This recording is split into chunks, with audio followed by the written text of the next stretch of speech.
All right, so today we're going to be making some party mix. And this recipe is from Neisha. Preheat your oven to 350. I'm putting out some cheese. Any kind of cheese works. I have Colby Jack, Swiss, and pepper jack cheese, but you could use anything. I would suggest making sure that it's a deli slice rather than trying to cut it yourself. That way they're all even. And then you're going to be putting it in the oven at 350 degrees. If you like a sharp cheese, that would be really tasty. Any kind of cheddar, just about any kind of cheese would work. Now we're going to be placing it into the oven at 350 degrees. And while that is baking, that's the finished product on that. You'll be able to see a little bit later how the difference of the cheese looks. So then we're going to use the air fryer to fry or bake our bacon.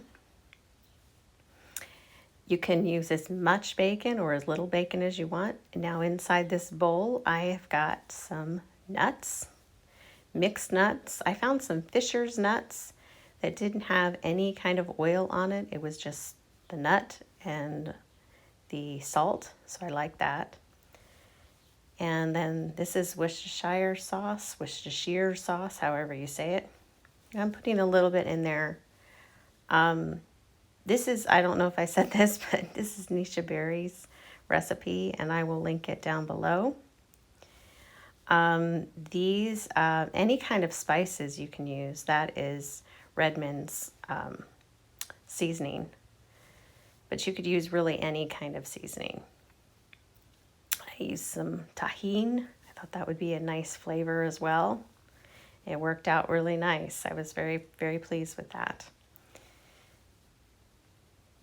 And then we have some paprika. That is particularly smoked paprika, and I think that gives that a nice flavor as well. You can put as much or as little spice in there as you want. Of course, we got to have some garlic. This is garlic powder, not garlic salt, because I've been putting a lot of salt on there. Of course, your bacon's going to have some salt on it too.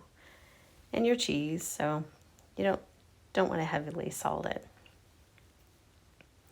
And of course, but I like salt. So I don't want to have, but I didn't want to have more salt than that.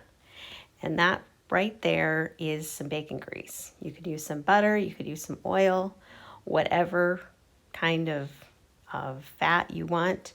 The reason you're going to use that is mainly to make sure that it coats everywhere. You're going to stir it around, and that was a lovely measuring spoon that I'm using to stir around. I didn't feel like getting out another spoon, and all I'm doing is going to be stirring that up, and then I'm going to be placing it on the parchment paper. But that's the bacon. Bacon's almost done.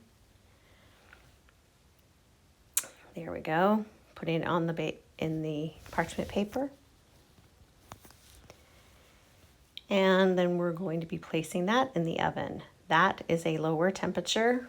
I think it was 250 on that one. Not really sure. You don't want to cook them. You just want to make sure that they get a little hard and everything's connected. So then you are slicing the cheese after that's been out. I set that out. Set it out of the oven, let it cool a bit. That way it gets a little harder. You'll notice that I've put some pieces aside because they didn't quite get the crispiness that I wanted. So I had to put some back in the oven for a little bit longer. See how that's tearing? That's not really what I want. So I want the crispiness of the cheese. And that only happens if you let it out a long time and make sure that it's cooked. Now, I am not very good with spatial relations, as you can see. I've pretty much filled up that. And then I put everything else on there and I realized I needed a bigger bowl. So I just added everything together, mixed it up. And this is a wonderful snack idea. Be very careful on your portions. That is one size portion. It's a very generous portion. and it is a delicious meal. I know that you'll love it. Thanks for stopping by.